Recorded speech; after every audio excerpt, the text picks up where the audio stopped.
Hello, everyone, and thank you for joining us. My name is Tim Russell, Vice President, Community Engagement and Diversity, Equity, and Inclusion for WTTW and WFMT, and welcome to today's Chicago Tonight Black Voices, a WTTW News Community Conversation.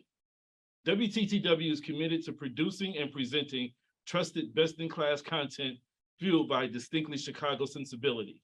We have served as Chicago's window to the world, and our purpose is to enrich lives, engage communities, and inspire exploration.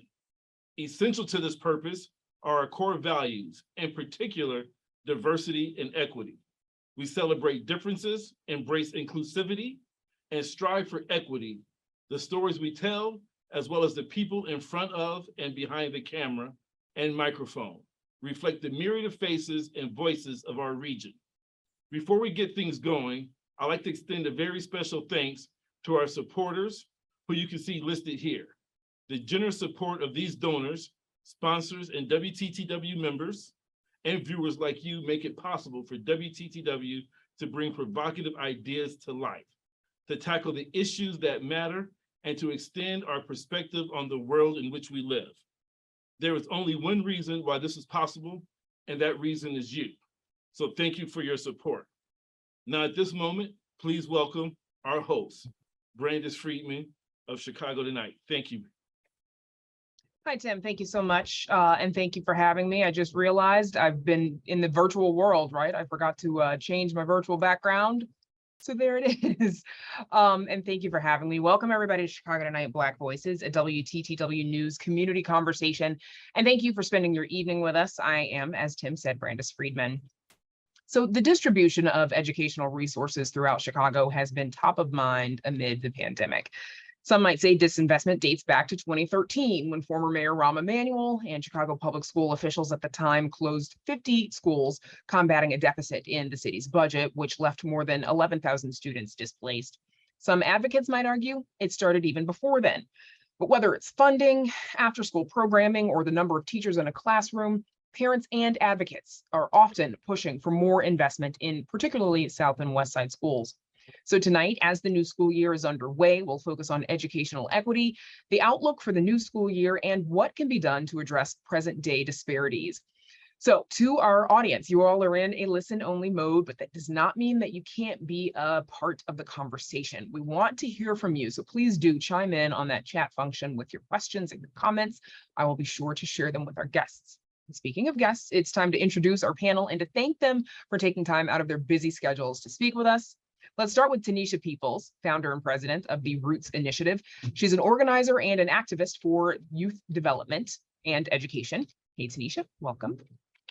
Hi, Brandis. Thank you for having me. Of course. Dr. Janice Jackson, CEO of Hope Chicago Scholars and former CEO of Chicago Public Schools from 2017 to 2021. Make sure she's there. There she is. Hi, Janice. Thank you for joining us. Hello. And Maria Owens, a parent advisory board member and parent leadership team leader at Kids First Chicago. Maria, thank you for joining us as well. Hi, thank you. So we've started a third pandemic school year. So I want to start this question for all three of you. What education gaps do you think COVID has revealed or exacerbated from your viewpoints? Tanesha Peeples, let's start with you, please. I think it revealed a great disparity in the distribution of technology. I worked with activists here in Chicago and around the country to ensure that our students had access to laptops and tablets, just to make sure that they can log on during the pandemic, and also worked with Comcast and Kids First Chicago to make sure that students in low-income communities were connected to the internet. So I think it definitely revealed a deep divide in technology, and also resources for underserved families and communities where they had to go to schools to receive lunch, because oftentimes a lot of our students were fed at school. And so just to know that if they aren't in school, they aren't getting 2 or 3 meals a day, knowing that our communities are suffering from access to healthy food options or food options in general, that was revealed during the pandemic. And so I think those are two great disparities that were revealed, but also just an overall opportunity gap, seeing the inequities and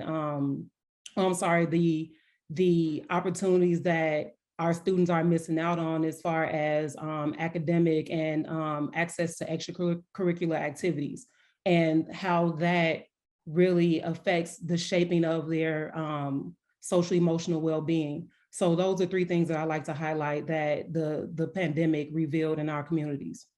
Maria, same question to you. What education gaps do you think COVID revealed or made worse? I ditto everything that Ms. Peeples just said, but in addition, one of the things, the top things that I felt was really lacking was the resources to diverse learners. I found that so much progress had been made in the years prior to the pandemic, and then once the pandemic hit, there was either lack of resources or just lack of planning for them to get what they needed. So a lot of them, I heard one diverse learner parent say, there was no learning going on in my house, because she herself was a diverse learner growing up. So she did not have the wherewithal to give her children the instruction that they needed on e-learning. It just didn't happen. And then in addition to that, you had the situation where some parents just didn't have the ability to monitor their children on the e-learning services. So if I was a parent who had to work and had no resources for my child to be supervised, I mean, the children, I guess, in a lot of cases were just turning on the computer and then just having, basically idle time for the whole day because there was no one there to keep them on task. And so that was, something that I found, was unfortunate, because it was unavoidable in those houses where they didn't have the ability to have somebody there or couldn't be there themselves to make sure their children were getting what they needed. And then finally, unfortunately, you had a lot of situations where children were in abuseful or neglectful situations, that schools are mandatory reporters, and there are a lot of things that could not be kept up with because there weren't another independent set of eyes on them. So a lot of things fell through the wayside for the past 2.5 years or so, because they didn't have that extra layer of protection for the children. Janice, you and I have talked about this a good bit. Of course, you led the district through, the first half of this pandemic. What would you say? Yeah, I mean, I think Tanesha and Maria covered all of it. I would double click on just the academic issues that were already a huge issue and disparity prior to the pandemic. They were definitely made worse through, a variety of things that have already been outlined. And I also think beyond social and emotional learning, just mental health in general, a lot of the support and identification of issues, as Maria pointed out, just didn't happen because there was less visibility. And then specific to my work now, what I'm seeing is just a lot of the ground that CPS had made around college enrollment and completion. We lost some ground there with fewer kids enrolling, kids who were already in school coming back because those supports weren't there in a variety of ways. And so I just think it was a convergence of a lot of things not really happening. But I think it also showed the importance of institutions like schools, who, are usually the most resourced institution in any community, especially in a low-income community. It just really showed how important they are. And I think that makes this conversation around investment even more topical and urgent. So let's rewind a little bit and look back at that history of CPS. We mentioned, the 50 school closures back in 2013. 42 schools had a population that was greater than 75% Black, and 88% of the students affected by the school closures were Black. This is according to a report from Southside Weekly. Maria, as a Southside native and parent, what impacts did this have on Southside families and students at the time? So, unfortunately, with the lack of ability to transport to further away places, but for some parents, it just became an issue of, truancy. They did the best they could to get them where they were when they were close, but when it became what we take for granted a lot of times, who have adequate transportation and family support, just like, well, you just do this or you just do that. But for some people, those simple options are not a real option for them. So you had a lot of children that I saw personally fall by the wayside just simply on transportation issues. And then unfortunately, what is a real thing especially on the South Side, I can't speak for the West Side, although I suspect it's probably the same, is you have these territorial boundaries where you have some children that don't feel safe in areas that they're not familiar with, for rightly or wrongly, whether it's gang related, whether it's just community related. They don't feel safe going to a place that they're not familiar with. And again, with the same issue I talked about, the parents not being able to really micromanage them doing it. A lot of times they just, weren't going where they, were then made to go. So that's a real issue. If, attendance in school, and any educator will tell you, if you miss a day or two a month, it's already bad. But if you're missing, weeks at a time or days at a time, it's very difficult to keep up with the studies and just everything that's required. So those are the things that are just top of mind, and there are a plethora of other things that, I don't want to take up everybody's time. And we've got some time, but we've got less to talk about as well. Thanks, Maria. Tanesha, are there impacts that you see, that those school closures at the time that they are still having on families and students today? Absolutely. When the 50 schools were closed in 2013, one of the messages that I was pushing was a lot of those schools were considered underperforming, right? And it's not because our students and families are incapable of high achievement levels. I just believe that they hadn't been invested in for so long and were ultimately headed towards this doom of being closed, which, impacts Black communities.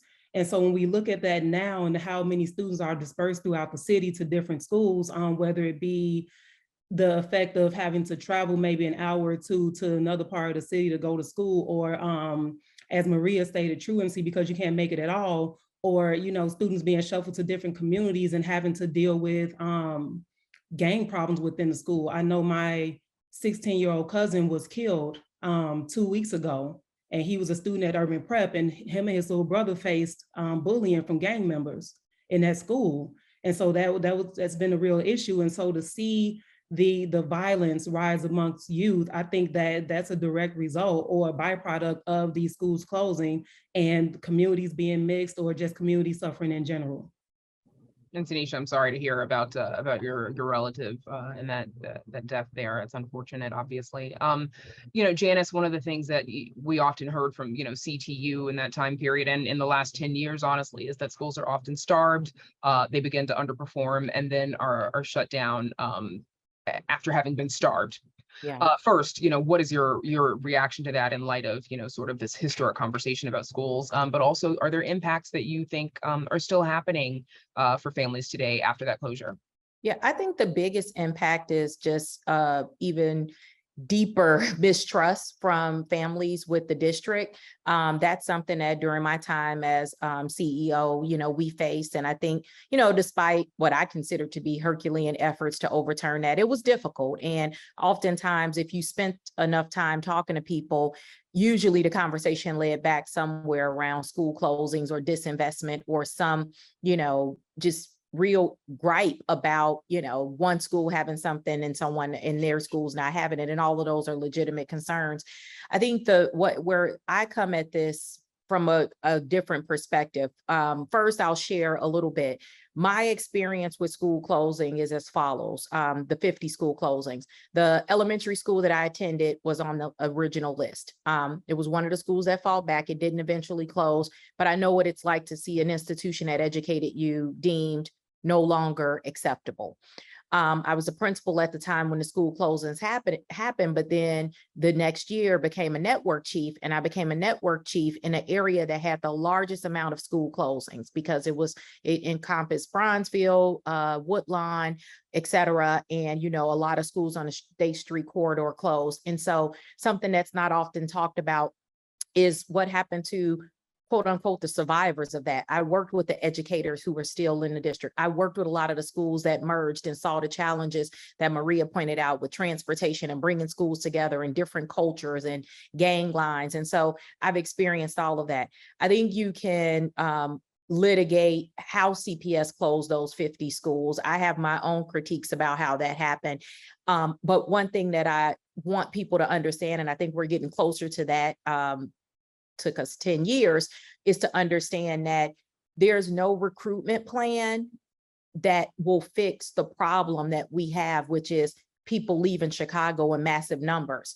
If we picked schools and invested heavily as people desire, as I desire, the reality is we have far fewer students in Chicago public schools than we had 25 years ago. That's just a fact. And so if Phillips, which is the neighborhood school in my community, somehow became the top school of choice and was filled to the rafters, that still won't change the issue that we're down over 200,000 students from where we were when I graduated from a CPS school.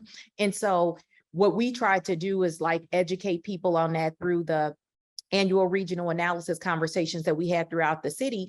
And what we found in those conversations is we left every single conversation with communities being thankful for the information, and also acknowledging that there was a problem, but they also all said that's a problem, but don't close my school.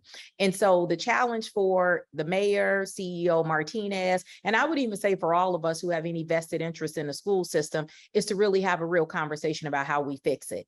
We can't finger point our way out of this.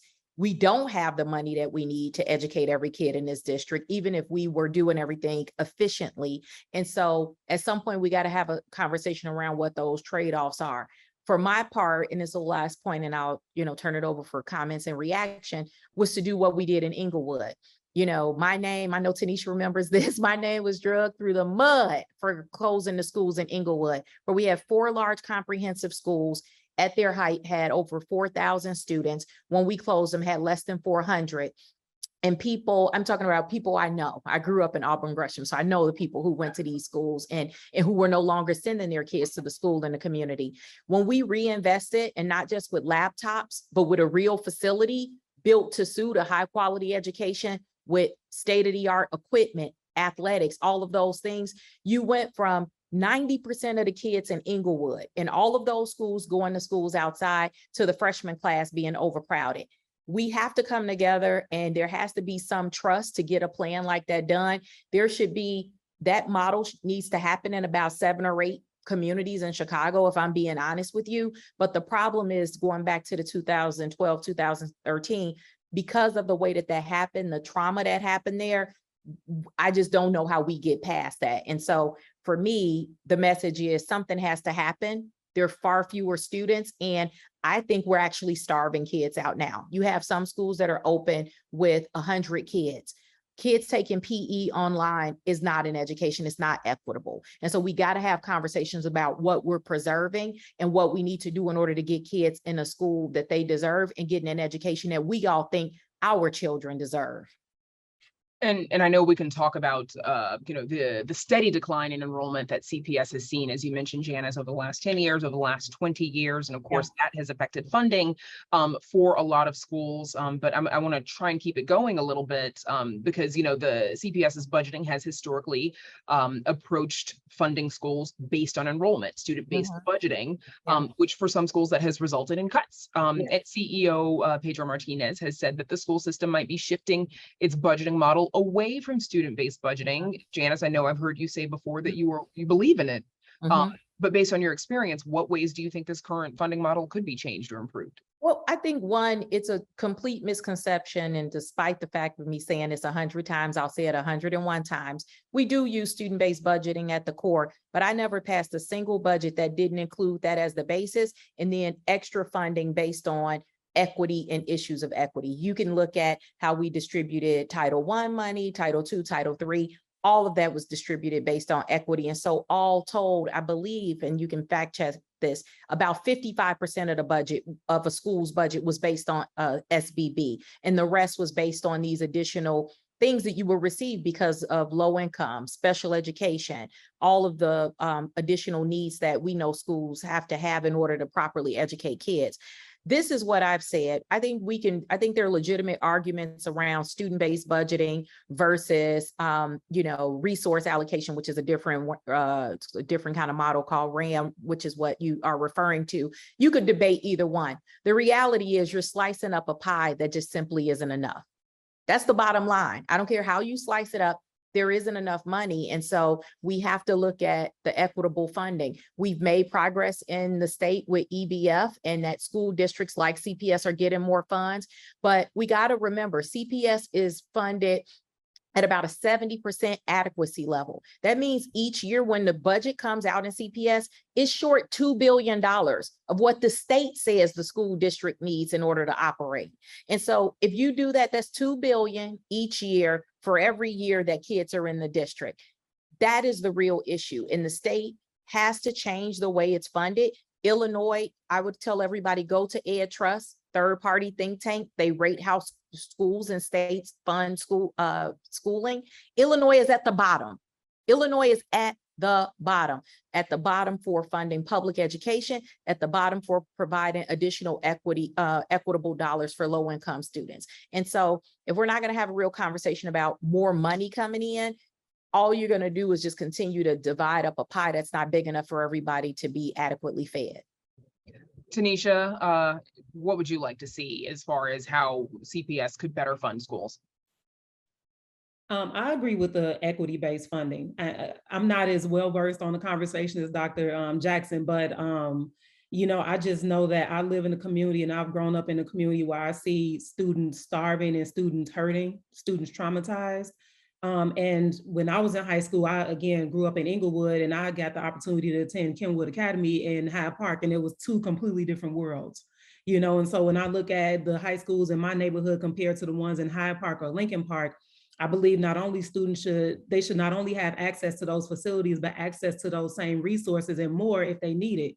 And so we see students on the south and west sides of Chicago, again, traumatized, but they don't have social workers or, mental health specialists in the school, or if they don't have access to the arts. When we see it, if we look at the Bud Billiken Parade, we see how much our kids enjoy performative arts and just creative arts in general. If they don't have those outlets at the very least, then they'll continue on this cycle, and so I believe in the equity-based funding. And if we don't have enough money to make it happen, we have to find a way. Every student deserves a great education, but the students that are hurting from these inequities deserve that investment probably more than any other. So last week, we spoke to CPS CEO Pedro Martinez again on Chicago Tonight on whether or not the district is anticipating another decline in enrollment this year. And here's what he had to say. We are expecting another enrollment decline this year, not as high as we saw during the pandemic years. We lost almost 25,000 students during the two pandemic years. It'll be less than that, but we still are expecting enrollment declines. We've been in enrollment declines for more than a decade. And so for us, what I'm looking at is opportunity, especially with our under-enrolled high schools and elementary schools, around how do we improve the programming, make it attractive for our families and our students. So Maria, what approaches has Kids for Chicago advocated for to combat declining enrollment? Well, I mean, there are a number of things that we as parents individually have thought about.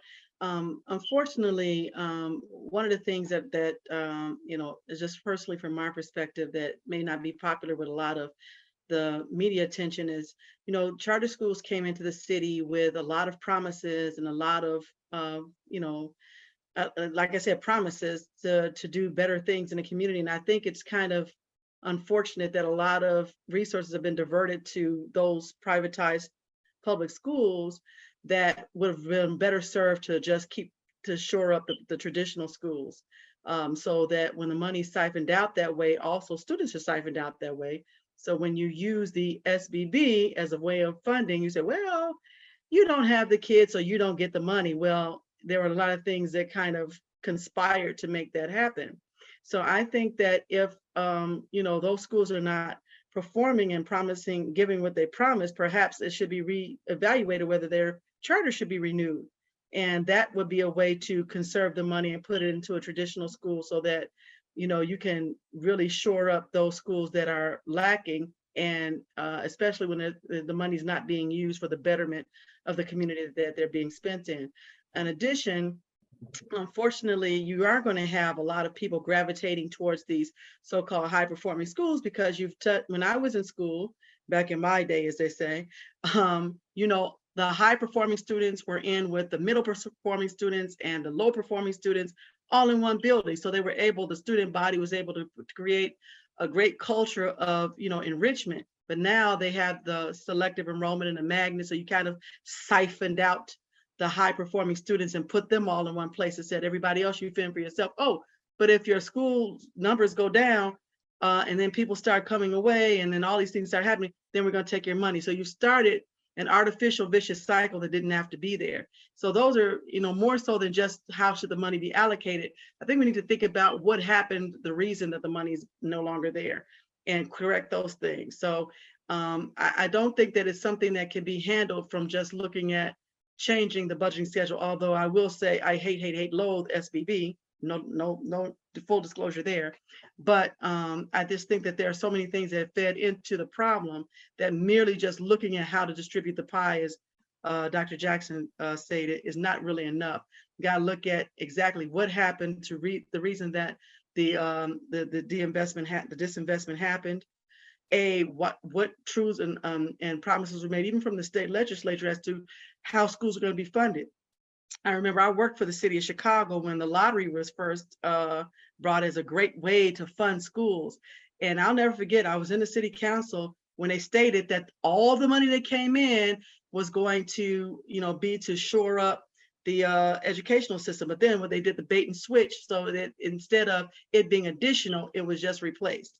So we really just did a shell game, and there was no extra money on the pot. In fact, less money was available as time went on. So I think we have to look more, not just as at a problem of how to disperse the money, which we must, but we need to look at what happened, the reason that, the inequities caused the numbers to the people to leave the schools and the disinvestment to happen. Janice, I see you. Yeah. Because I want to piggyback on that. I think that I don't dispute the argument around charters, that people make that claim, and that is what it is. What I would want people to walk away from this conversation understanding, when I'm talking about decline in enrollment in CPS, I'm talking about charters district. Every single school, with the exception of selective enrollment schools and a handful of neighborhood schools that are thriving, like a Kenwood, Taft that we talked about, Juarez, they're all experiencing enrollment declines. This is a very, very complicated issue. I know Kids First is out front on this. Let me tell you everything that's happening that's resulting in fewer kids. First, you have a large exodus of Black people, larger than you've ever seen, leaving Chicago. They're just leaving. And I've been screaming this from the rafters, and I'm going to be honest, people didn't care. And I'm not talking about in the Black community. I'm talking about decision makers, because let's be honest, it was Black people leaving and it was okay. What they did not pay attention to is that the Black people who were leaving were people who had means and resources. So we're talking about working class families, middle class families leaving to go to other cities like Atlanta, Phoenix, Arizona. It's all documented where these people are leaving.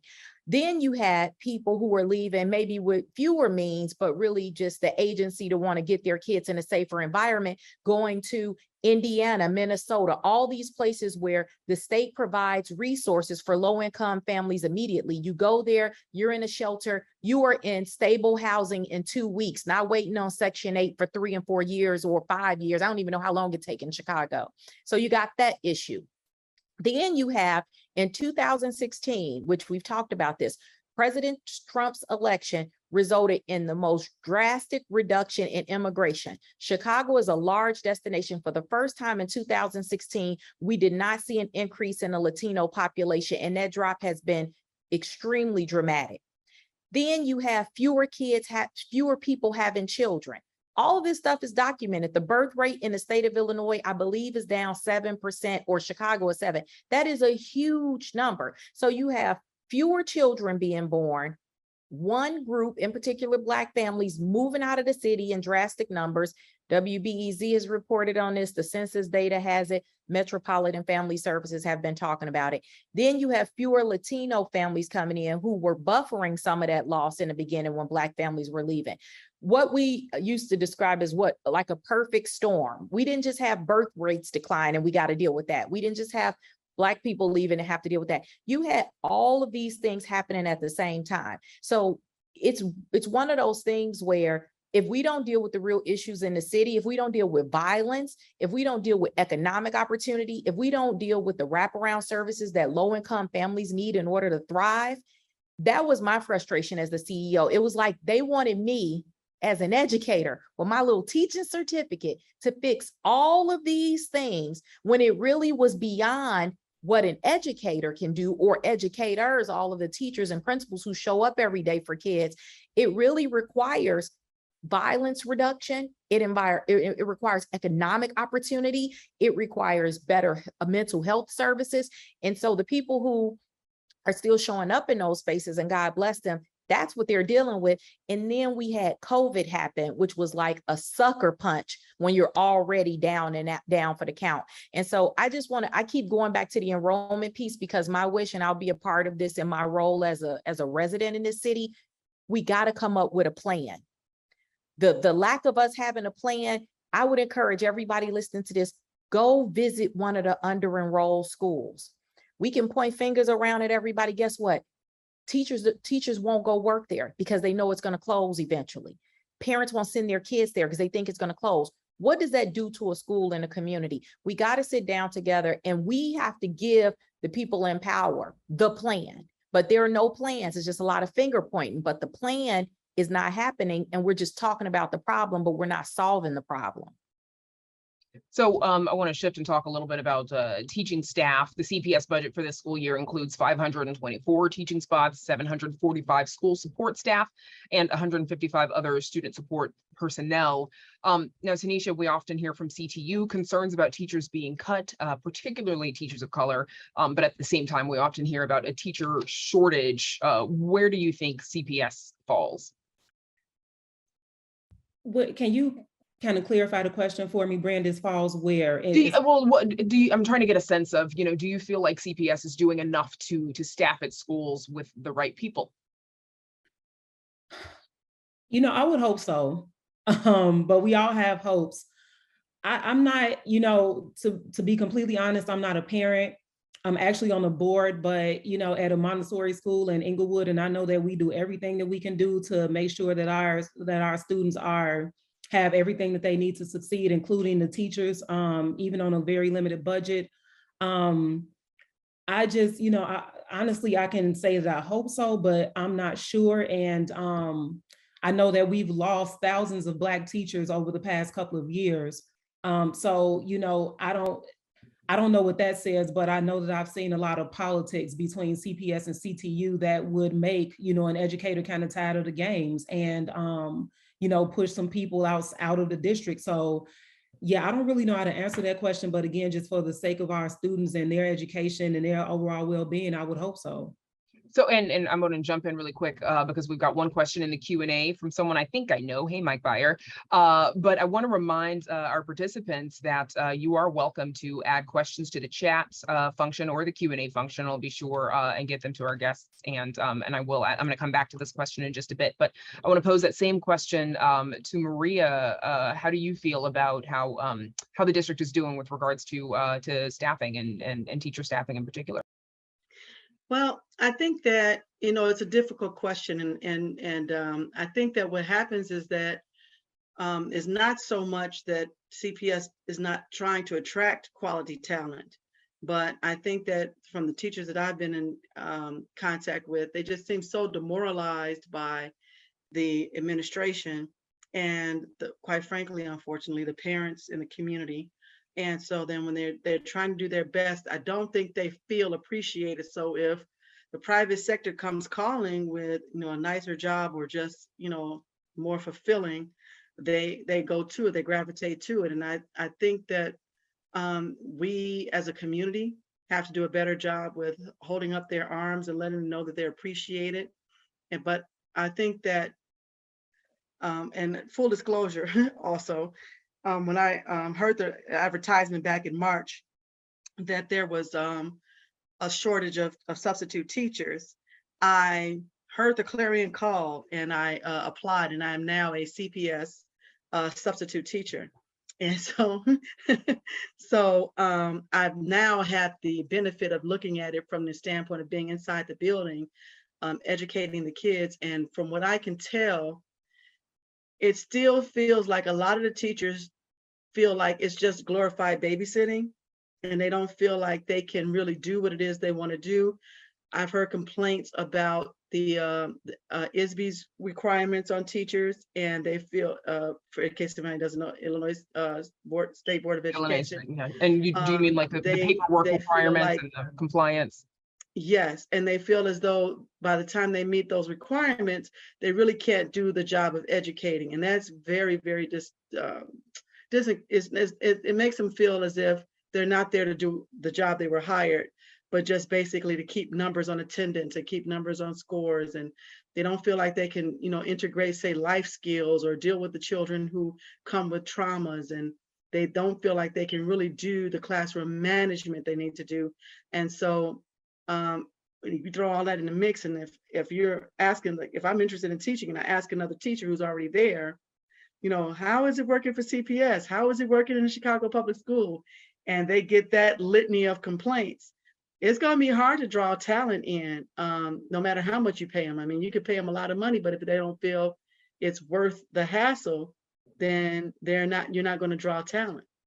So, because let's get into that a little bit more. This weekend on Chicago Tonight, Black Voices, we covered, the fact that fewer than 4% of CPS teachers are Black men. That's according to CPS data.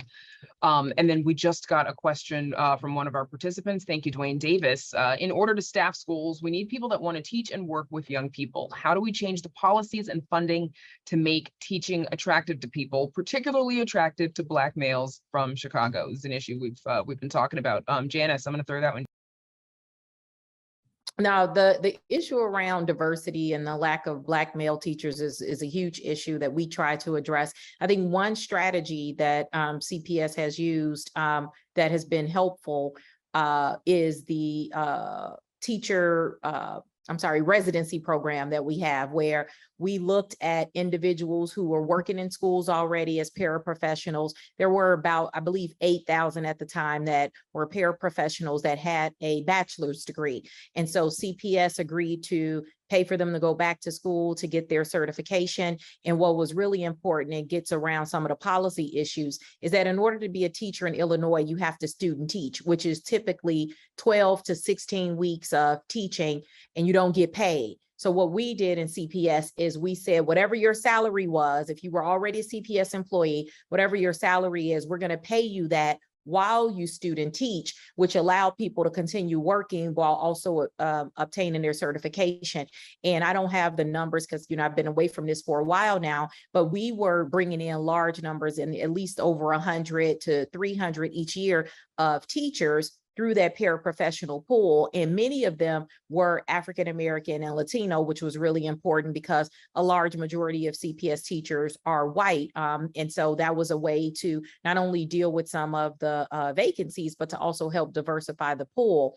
The unfortunate thing that happened is that we still couldn't keep up with the transition. A lot of the older teachers that were aging out happen to be Black because of demographic shifts. The other issue that we saw is that with the teacher shortage that we're talking about now, we kind of saw a little bit of that prior to it. It just wasn't showing up as it is now, because it was typically in, what used to be considered hard to staff schools, where their schools, Doolittle, right around the corner from me, they would go weeks without subs coming in. So I'm glad to hear Maria and others are signing up to sub, because there are schools, and pick the schools on the South and the West Side, because that's the other issue. We would even pay subs more money to go to certain schools, and people would still pick substitute teaching positions in communities where they thought maybe it'd be a little bit easier, or, I can't speak to why they picked it, but people can draw their own conclusions. The pandemic not only disrupted so many other industries, but it dramatically, I cannot underscore this enough, impacted public education. We've talked about teacher shortages. The other shortage that people don't want to talk about is amongst administrators. Principal turnover and superintendent turnover. It's a problem. And I know people don't care about administrators the way that they care about teachers, but the bottom line is, if you don't have people managing this, it's just haywire and craziness. And so teachers aren't going to go into a district where they think things are being managed. They think that things aren't working out, because it just makes the job that much more difficult. And so all of the work that was underway, I think prior to the pandemic, is going to be more difficult because of what has happened with the pandemic. But I think the way we get back is, you definitely need to look at salaries, but you also need to think about what other supports can teachers get in order to make the job more attractive to them. What kind of additional social emotional resources can be put into school so that there is an outlet when students are struggling? What kind of additional resources can be put in to deal with some of the academic challenges and gaps that have occurred?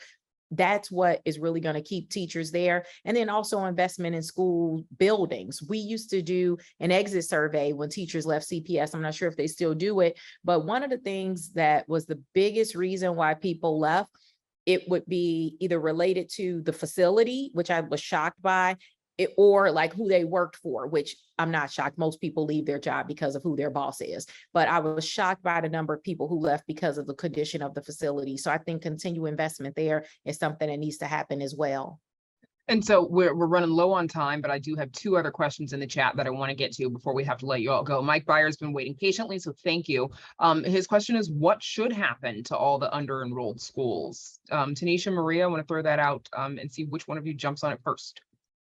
I'll jump on it because I volunteer at an under-enrolled school.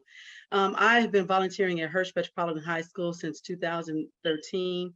And unfortunately, there's been a steady decline in enrollment. I understand Dr. Jackson and others' argument about the lower citizenship in Chicago, but there are still far more students in the Grand Crossing area than attend the school. Far more than 10. So although we might never get back up to the 1,200 in the next short period of time, but there's certainly enough students high school age in the greater Grand Crossing area that it enrollment could be substantially higher. So I use this analogy all the time. The board tends to say, well, if you get the students in there, we'll get the money in there. But I always say, if I was going to build a Target on the south side of Chicago, I don't wait for the customers to come in to build a Target. I build a Target that people are going to want to come to, and then they'll come to the Target. So I think that you have to put the resources there, because if I have a high performing 7th or 8th grader, and I go look and see your curriculum, and you don't have a band, you don't have art, you don't have a football team, you don't have a baseball team, what incentive do I have to build your enrollment so that I can wait and please, will you send the money? I think that if we really care about a community, and I agree with Dr. Jackson on this other point, you got to have the wraparound services. You have to have, you have children coming in there with trauma. We need to have staff in there to be able to help those kids. The community needs to support the school.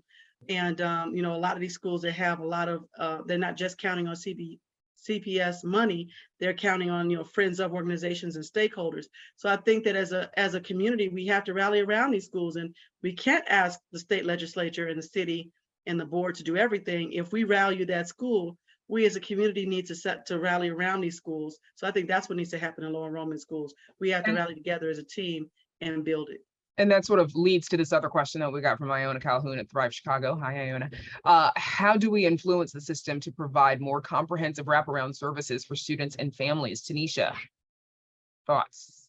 I think it goes back to that equity piece. I just want to piggyback on what Maria said and what it looks like to students that are in underinvested schools, but there's conversations about building an entirely new school in the South Loop when that community already has schools.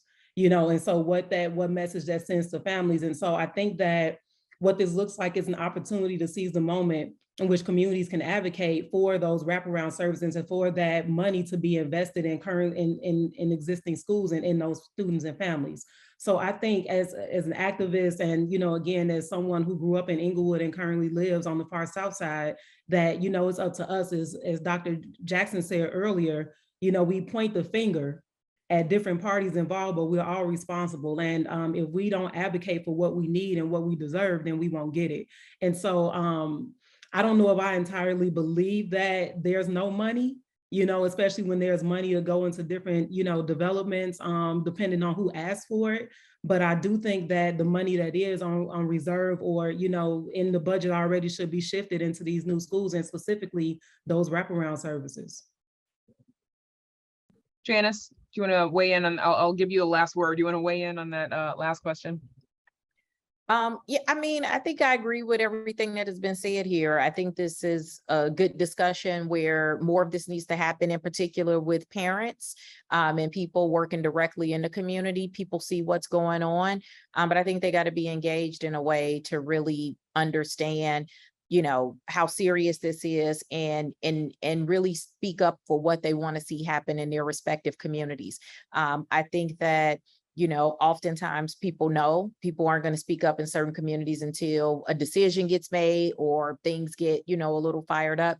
And so I just hope that the organizations that are working to bring people together, not only bring them together to listen, but to put together real plans that are going to benefit the community. I think that's the biggest gap right now. And I think that there's no way to do this without working with the district. I just don't see any way to do that. They have the resources. And so I just think I would implore people to just find a common ground to get something done. You know, I'm encouraged by what we saw happen this last week with the student loans. Like, I never thought that was going to happen. I'm glad that it did. I didn't benefit from it, but I think people did, and it can work. And I think we got to do something here. I feel like sometimes we want a magic button that, you know, nobody would beat me to the magic button if we can solve all these problems, but that's not the way that the real world works. So what's the right first step to deal with some of these issues? We need to lay it out, and someone needs to lead the charge on that. Otherwise we'll just keep going round and round. Okay. That is where we'll have to leave it. I want to thank all three of you for joining us. For our participants, I apologize if I didn't get to your question, but thank you for submitting it. Tanesha Peeples, Janice Jackson, Maria Owens, thanks to all of you. And thanks to our viewers for participating in today's Chicago Tonight Black Voices, a WTTW News Community Conversation. Please be sure to tune in to Chicago Tonight Latino Voices and Black Voices on Saturdays starting at 6 p.m. That's on all WTTW platforms. Our producer has shared a short form in the chat. If you click on that, then you are welcome to submit ideas, stories, topics, other issues that you think we need to be covering. We would love to hear your thoughts, so please do take a minute to fill that out. Also, please join my co-anchor, Paris Schutz, for a special Chicago Tonight Voices community conversation on Monday, September 12th at noon. Now, that virtual event will include an exclusive preview screening and discussion of the documentary Facing Suicide. This new film explores powerful stories of those impacted by suicide, one of America's most urgent health crises, and takes viewers to the front lines of research with scientists whose work is leading to better prevention and treatment. That's it for tonight. I want to thank you all again for joining us, and have a good night.